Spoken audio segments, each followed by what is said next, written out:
Hello Gearfacts friends, we are back once again with the Casio PSR-S670. This is going to be a short video but quite an important one for people who are interested in this model. What we're going to do is try to load some samples into these 4 buttons here, and at the end we'll take a quick look at the sound packs that are available from Yamaha's website. And if you haven't watched the main demo already, just a quick recap. We've got pitch bend and modulation, 2 dials here that can be assigned with expression features, very comprehensive transport controls for the rhythm system, beautiful big display, lots of registration memories, quick jog dial system there, and over here is where all the sounds are available for quick access, including upper and lower settings, quick octave settings, and these assignable buttons here. On page 6, the manual looks at creating multi-pad with WAV files, and there are a few simple steps to follow.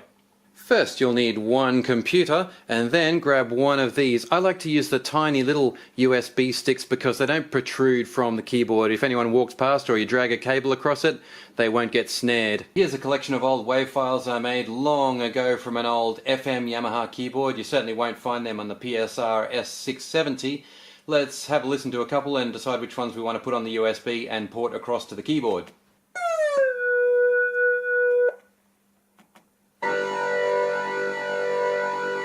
That might be a fun one. So might that.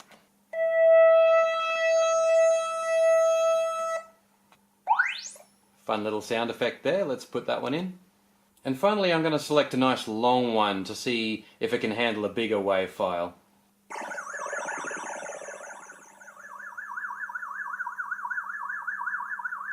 That's a nice strange old science fiction sound effect. Let's use that.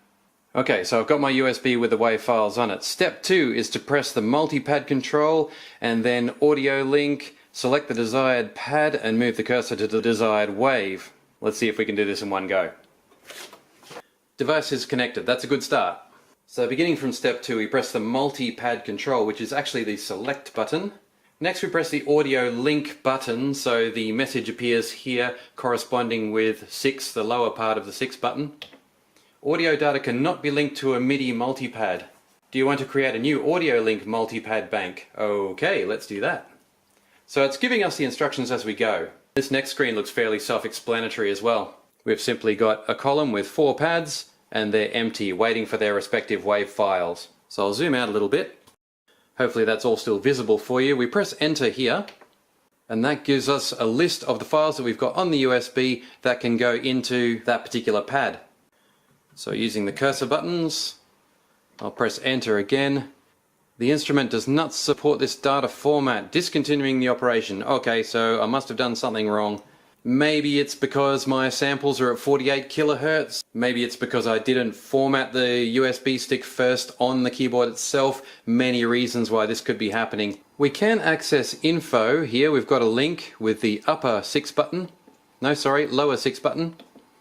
Okay, so it's got the title, sample 1.wave. It's a 2-second sample. 768 kilobytes per second, 48 kilohertz. It's clear that it doesn't support 48 kilohertz samples, so I'm going to have to go back and do it again. Definitely on the right kilohertz now, 44.1. Okay, let's have a look at our list again. Sample 1 is going into pad 1. The instrument does not support this data format. Alright, this time I've taken WAV files from all over my computer, so there's quite a few on there to choose from. Surely something's going to work. Let's press enter and choose one of the beat loops. Alright, that appears to have loaded. Can I test it? Wow, that really worked well. Let's press pad 2 over here and choose... Oh, for some reason we don't get the same array of options. Okay, quite a few option screens you saw there, suggesting that I save the work before moving on to the next pad. I'm pretty sure we're good to go now. Back to audio link. Alright, now we've got our list of pads and we can move on to pad 2. Excellent. Let's press enter and choose, this time, a sound effect for pad 2. I actually have no idea what this sound effect is, but it said now loading. Appears to have worked. Let's test it. Oh! Okay, when you've got one WAV file going, it will cut out when you start another one. It's not polyphonic with the WAV files in the multipads. Little bit of a limitation, but you can't really complain. This is a good way to trigger samples without actually having a sampler. Let's scroll over and try one more.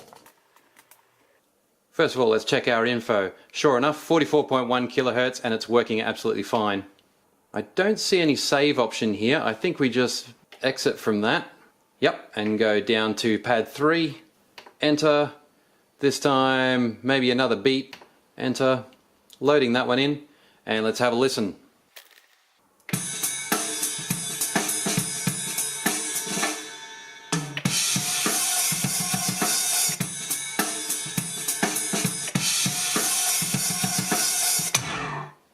Okay, so it all integrates pretty nicely.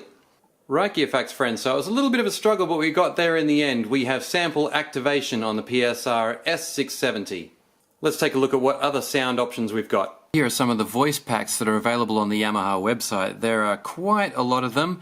I have to admit, most of them don't interest me personally all that much. They're quite regional in nature, but there's vintage synths and a few other interesting things to choose from. Like I said, there's a wealth of them though, so I think there's something in there for everyone. Okay, thanks for watching Gearfacts friends. That's my last video about the Yamaha PSR-S670. It's a great keyboard, lots of brilliant sounds, very upgradable, very versatile. I hope you found this useful. Please like, comment or subscribe. Look forward to seeing you on the next video. Heaps more to come.